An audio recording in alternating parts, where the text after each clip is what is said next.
வருமான வரி செலுத்தியவர்களுக்கு இவ்வாண்டு இதுவரையில் 17 பில்லியன் ரிங்கிட் தொகை திருப்பி செலுத்தப்பட்டுள்ளது.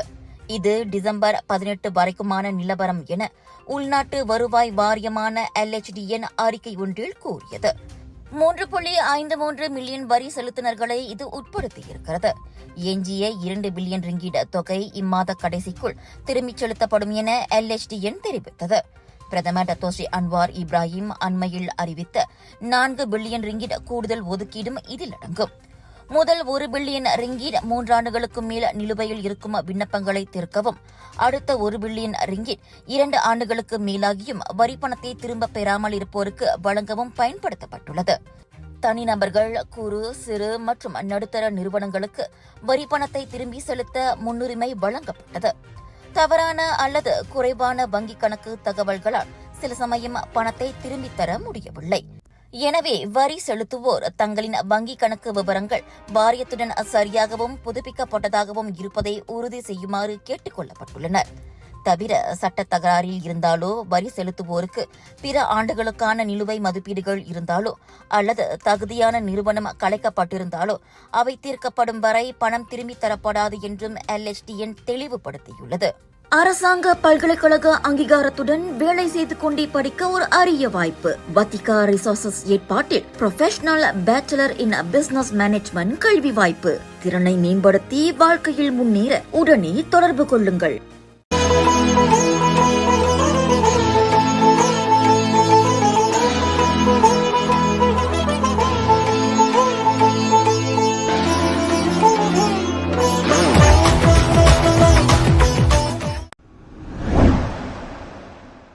தாய்லாந்து சி போட்டியில் நேற்றிரவு வரைக்குமான நிலவரப்படி மலேசியாவின் தங்கப்பதக்க எண்ணிக்கை 56ஐ எட்டியிருக்கிறது.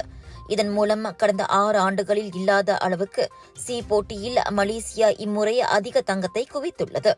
2019 பிலிப்பைன்ஸ் சி போட்டியில் 55 தங்க பதக்கங்களை வென்ற நிலையில் இப்போது அதைவிட 1 தங்கம் கூடுதலாக கிடைத்துள்ளது. நேற்று மட்டும் ஸ்குவாஷ், முக்குளிப்பு, ஹாக்கி உள்ளிட்ட போட்டிகளில் கிடைத்த இரட்டை தங்க பதக்கங்கள் உட்பட மொத்தம் 10 தங்க பதக்கங்களை மலேசியா வெற்றி கொண்டுள்ளது. இதன் மூலம் பதக்க பட்டியலில் சிங்கப்பூரை முந்தி மலேசியா 4ஆம் இடத்திற்கு முன்னேறியிருக்கிறது. தங்கப்பதக்க இலக்கு எதுவும் இல்லாமல் மொத்தமாக 200 பதக்கங்களோடு நாடு திரும்புவதே தேசிய அணியின் இலக்காக இருந்தது. இந்நிலையில் இதுவரை 229 பதக்கங்களை வென்று அந்த இலக்கை மலேசியா அடைந்துவிட்டது. அதோடு கோலாலம்பூருக்கு வெளியே நடைபெற்ற சி போட்டிகளில் இதற்கு முன் மலேசியா ஆக அதிகமாக வென்ற பதக்கங்களின் எண்ணிக்கையான 216 முறியடிக்கப்பட்டுவிட்டது. அதுவும் இதே தாய்லாந்து மண்ணில்தான் கடந்த 2007ஆம் ஆண்டு மலேசியா அந்த 216 பதக்கங்களை வென்றது.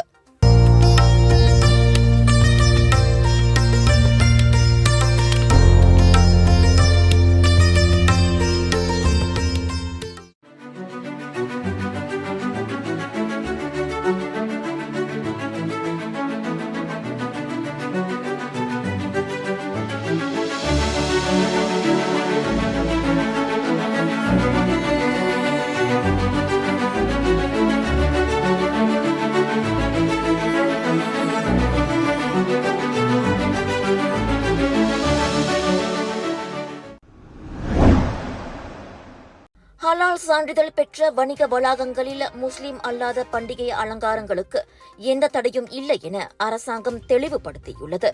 ஹலால் தன்மையை பாதிக்கும் வகையில் மத வழிபாட்டு அம்சங்களை கொண்டிருக்காத வரை கிறிஸ்துமஸ் போன்ற பண்டிகை அலங்காரங்களை வைக்க அனுமதி உண்டு என இஸ்லாமிய விவகாரங்களுக்கான பிரதமர் துறை அமைச்சர் டாக்டர் ஜுல்கிஃப்லி ஹசான் கூறியுள்ளார். மலாக்கா மாநில இஸ்லாமிய சமயத்துறையான ஜயீம் வெளியிட்ட சுற்றறிக்கை பொது மக்களிடையே குழப்பத்தை ஏற்படுத்திய நிலையில் அது தேசிய அளவிலான கொள்கை அல்ல என அமைச்சர் விளக்கினார். மலேசியா தொடர்ந்து பன்முகத்தன்மையையும் சமூக ஒற்றுமையும் பாதுகாக்கும் என அவர் குறிப்பிட்டார். ஜயீம் வெளியிட்ட உத்தரவை முன்னதாக மலாக்கா DAP கடுமையாக சாடி இருந்தது குறிப்பிடத்தக்கது. Check out my hands-free Go Golf Skechers slip-ins. I just step in and they're on. No bending down, no touching. Great, but it's your turn to play. My bad. Go Golf Skechers slip-ins. They're so amazing, you can't stop talking about them. Did I mention I don't?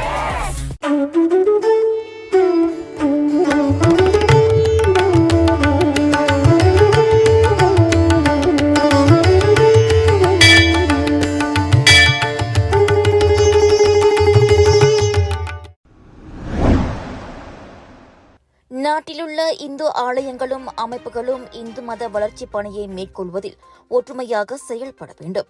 ஒன்றுபட்டால் இன்னும் நிறைய சாதிக்கலாம் என மலேசிய இந்து ஆலயங்கள் மற்றும் இந்து அமைப்புகள் பேரவையான மஹிமாவின் தலைவர் doctor என் சிவகுமார் கூறியுள்ளார். மஹிமாவின் road show சந்திப்பு பயணமாக லங்காவியில் 4 ஆலயங்களுக்கு சிறப்பு வருகை மேற்கொண்ட பிறகு அவர் இதனை வலியுறுத்தினார். சிலாட் பஞ்சோரில் உள்ள ஸ்ரீ மகா முனீஸ்வரர் ஆலயம், ஸ்ரீ மகா மாரியம்மன் தேவஸ்தானம், ஸ்ரீ ராஜ முனீஸ்வரர் ஆலயம், ஸ்ரீ மகா சுப்பிரமணிய தேவஸ்தானம் ஆகியவையே அந்த 4 ஆலயங்களாகும். சென்ற ஒவ்வொரு ஆலயத்திலும் சிவகுமார் தலைமையிலான குழுவினருக்கு சிறப்பான வரவேற்பு கொடுக்கப்பட்டு சிறப்பு விழாவிலும் பங்கேற்றார். ஆலயங்களின் அழகிய கட்டமைப்பையும் சமூக வளர்ச்சிக்கான பங்களிப்பையும் அவர் பாராட்டினார். குறிப்பாக தேவார வகுப்புகள் மற்றும் இந்து மத கல்வி முயற்சிகளை அவர் சுட்டிக்காட்டினார்.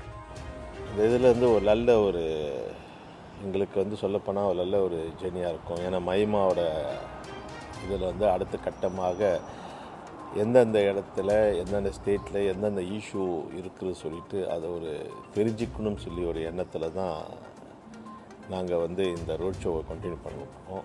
அந்த இதில் லங்காவிக்கு அழைப்பு கொடுத்துருக்கு. ஒரு நல்ல இடத்துல இங்கே வந்திருக்கோம். நல்ல சேவைகளாக செய்கிறாங்க. பெரிய அதோட எல்லா ஆலயத்துலேயும் சமய வகுப்புகள் சரி, தேவார வகுப்புகள் சரி, அப்படி இருக்கிறதுல இதில் நல்ல கோயிலை அவங்க சொந்த முயற்சி இல்லை. ஏன்னா லங்காவி எடுத்துக்கிட்டிங்கன்னா மோஸ்ட்லி எல்லா இடத்துல டூரிஸ்ட் தான் இருக்கும். அப்படி இருக்க இடத்துல இங்கே இருக்கிறவங்க அவங்களோட சொந்த முயற்சியில் இந்த ஆலயத்தை பார்த்துக்கிட்டு இந்த ஆலயத்தை என்னென்ன செய்யணும்னு சொல்லிட்டு அவங்களோட சொந்த முயற்சியில் தான் எடுத்துகிட்டு இருக்காங்க. ஏன்னா பக்தர்கள் வர்றது டூரிஸ்ட் பக்தர்கள் தான் ரொம்ப வராங்க. அப்படி இருக்க கட்டத்தில் இங்கே உள்ளே இருக்க எல்லா தமிழர்களும் அவங்களுக்கு முடிஞ்ச ஒரு இது இருக்கணும். பல என்னென்ன பிரச்சனைகளோ இல்லை என்னென்ன சவால்களை அவங்க செஞ்சுருக்காங்க சொல்லிட்டு மஹிமாவோட இணைஞ்சு பேசியிருந்தாங்க. எல்லா ஆலயத்து தலைவரும் சரி, அவங்களோட நிர்வாகங்களும் சரித்து கண்டிப்பாக அவங்களுக்கு எல்லா எண்ணத்துலேயும் நாங்கள் எந்தெந்த ஒத்துழைப்பு முடியுமோ இல்லை இல்லைன்னா ஆலோசனைகளெல்லாம் கொடுக்க முடியும் சொல்லிட்டு சொல்லிட்டு ஆலய நிர்வாகங்களுடனான சந்திப்பில் நில பிரச்சினை உள்ளிட்ட விவகாரங்கள் முன்வைக்கப்பட்டதாகவும் மஹிமாவும் தன்னால் ஆனதை செய்ய உறுதியளித்ததாகவும் அவர் குறிப்பிட்டார். இவ்வேளையில் ஸ்ரீ மகா முனீஸ்வரர் ஆலயத்தில் ஹனுமான் ஜெயந்தி கொண்டாட்டமும் சேர்ந்து கொண்டதால் பக்தர்களுடன் பிரார்த்தனையில் கலந்து கொண்டது அந்த நாளை மேலும் பாக்கியமாக்கியதாக சிவகுமார் குறிப்பிட்டார். மொத்தத்தில் மஹிமாவின் இந்த லங்காவி பயணம் அதன் நோக்கத்தை அடைந்ததாக அவர் மகிழ்ச்சி தெரிவித்தார். சைபஜயா யூனிவர்சிட்டியின் என் MBA பயணம் எனக்கு ஒரு மாற்றத்தை கொண்டு வந்தது. இந்த பாடத்திட்டத்தின் நெகிழ்வுத்தன்மை எனக்கு வேலை மற்றும் படிப்பை சமநிலைப்பட உதவியது. அன்பான விரிவுரையாளர்கள் மற்றும் நடை அடிப்படையான கற்றல் என்னை நிஜ வாழ்க்கை சவால்களுக்கு தயார்படுத்தியது. நான் கற்றதை நேரடியாக என் தொழிலில் பயன்படுத்த முடிந்தது.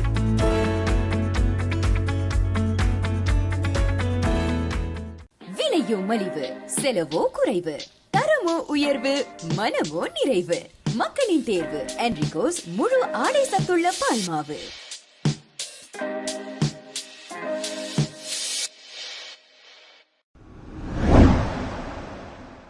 ஸ்லாங்கூர் பத்தங்காளியில் ஒரு கார் உரிமையாளர் சிறிது நேரம் கடைக்கு செல்வதற்காக இயந்திரத்தை நிறுத்தாமல் சென்றது அவருக்கு பாதகமாய் முடிந்துள்ளது. அதனை பயன்படுத்திக் கொண்ட ஒரு திருடன் காரை திருடிச் சென்று விட்டான். புரோத்தோன் இன்ஸ்பீரா காரோடு உள்ளே இருந்த ஒரு ஜெர்மன் ஷெப்பர்ட் நாயும் திருடன் வசம் சென்று விட்டதால் 26 வயது ஓட்டுநர் மனமுடைந்துள்ளார். எனினும் சற்று ஆறுதலாக அந்த நாய் சுமார் 50 கிலோமீட்டர் தூரத்தில் பின்னர் பாதுகாப்பாக மீட்கப்பட்டது. திருடு போன காரையும் சந்தேக நபரையும் போலீஸ் தேடி வருகிறது. எல்லா நோய்களுக்கு முக்கிய காரணம் ரத்த ஓட்டம் சரியா இல்லாததுங்க. குறிப்பா தலைவலி, உடம்பு வலி, பால் மறுத்து போறது, வசதியா இருக்கிறது, மூச்சு திணறல் மற்றும் பல. இத நீங்க இப்படியே விட்டுட்டீங்கன்னா ரத்த கொதிப்பு, இனிப்பு நீர், இருதய சம்பந்தப்பட்ட நோய் மற்றும் பல நோயெல்லாம் வர ஆரம்பிக்கும். டென்ஷன் ரத்த ஓட்டத்தை சீராக்கிடும். இது நவீன முறையில தயாரிக்கப்பட்டது. 10 ஆண்டுகளா மலேசியால பயன்படுத்துறாங்க. டெஸ்லி, உங்கள் ஆரோக்கியத்தின் நண்பன்.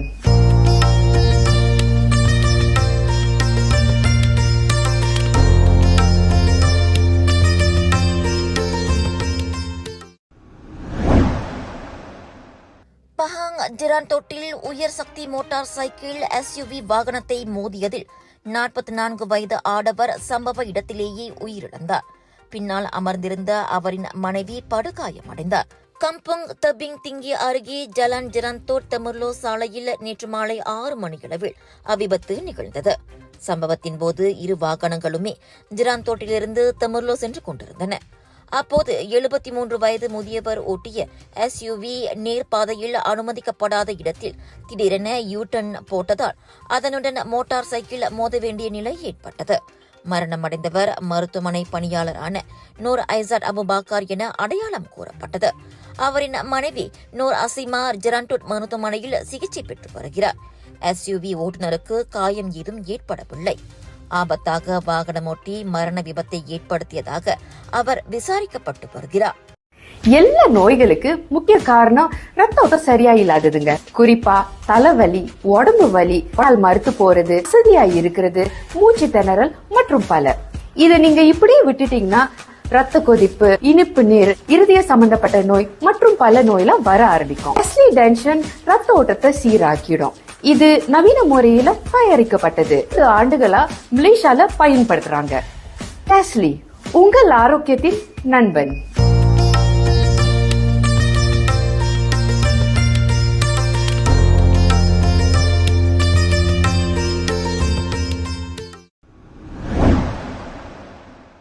பாலைவன நாடான ஐக்கிய அரபு சிற்றரசில் அரிதான புயல் மற்றும் மழை தாக்கியதில் துபாய், ஷார்ஜா ஆகிய பெருநகரங்களில் இயல்பு வாழ்க்கை பெரிதும் பாதிக்கப்பட்டுள்ளது. இரவு முழுவதும் பெய்த கனமழை முக்கிய சாலைகளை வெள்ளத்தில் மூழ்கடித்து அதில் வாகனங்கள் சிக்கிய நிலையில் மக்கள் முழங்கால் ஆழம் நீரில் நடந்து சென்றனர். பாதுகாப்பு கருதி துபாய் போலீசார் மக்களை வீடுகளில் இருக்குமாறு அறிவுறுத்தியிருக்கின்றனர். உலகின் மிக பரபரப்பான விமான நிலையங்களில் ஒன்றான துபாய் அனைத்துலக விமான நிலையத்தில் ஏராளமான விமானங்கள் தாமதமடைந்தன அல்லது ரத்து செய்யப்பட்டன. எமிரேட்ஸ் நிறுவனம் மட்டுமே 13 சேவைகளை ரத்து செய்தது. ஷார்ஜா விமான நிலையமும் பல சேவை ரத்துக்களை அறிவித்தது. இவ்வேளையில் பக்கத்து நாடான கத்தாரில் நடைபெற்ற முக்கிய கால்பந்து போட்டியும் கனமழையால் ஒத்திவைக்கப்பட்டது. வறண்ட பாலைவன நாடுகளில் இத்தகைய கனமழை அரிதானது என்றாலும் காலநிலை மாற்றம் வளைகுடா பகுதியில் புயல்களை தீவிரப்படுத்துவதாக நிபுணர்கள் எச்சரித்துள்ளனர். 2024 ஏற்பட்ட படுமோசமான வெள்ளத்துக்கு பிறகு அங்கு இது மீண்டும் கடுமையான எச்சரிக்கையை ஏற்படுத்தியுள்ளது. உங்கள் சிறந்த ஆரோக்கியத்திற்கு அளவான எண்ணெயுடன் சிறந்த முறையில் தயாரிக்கப்பட்ட சைவம் அசைவத்திற்கும் பொருந்தும் சூப்பர் ஊறுகாய், பச்சை கொடி சிவப்பு மீன் சின்னம் கொண்ட ஸ்ரீ மீனாட்சி ஊறுகாய்.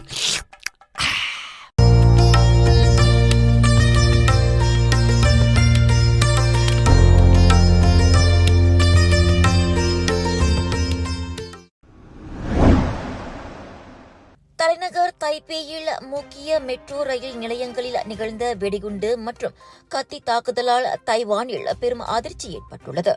வெள்ளிக்கிழமை காலை தைப்பே மெயின் ஸ்டேஷன் மற்றும் ஜோங்ஷான் ஸ்டேஷனில் முகமூடி அணிந்த மர்ம நகர் புகைக்குண்டுகளை வீசி பயணிகளை கத்தியால் தாக்கியுள்ளார். இதில் தாக்குதலை தடுக்க முயன்ற ஒருவர் உட்பட 3 உயிரிழந்தனர். 5 பேர் காயமடைந்துள்ளனர். தாக்குதல் நடத்தியவன் கைது செய்யப்படுவதிலிருந்து தப்பிக்க கட்டிடத்திலிருந்து குதித்து உயிரிழந்ததாக போலீசார் கூறினர். தைவான் பிரதமர் சோ ஜுங் தாய் இது திட்டமிட்ட தாக்குதல் என கூறி விசாரணை நடைபெறுவதாக அறிவித்துள்ளார். அதே சமயம் தைவான் முழுவதும் ரயில் நிலையங்கள், நெடுஞ்சாலைகள், சுரங்கப்பாதைகள் மற்றும் விமான நிலையங்களில் உச்சக்கட்ட எச்சரிக்கையுடன் பாதுகாப்பு கடுமையாக்கப்பட்டுள்ளது. தைவானில் வன்முறை குற்றங்கள் அரிதானவை.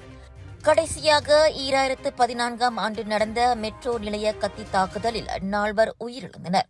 குற்றவாளி 2016 தூக்கிலிடப்பட்டார்.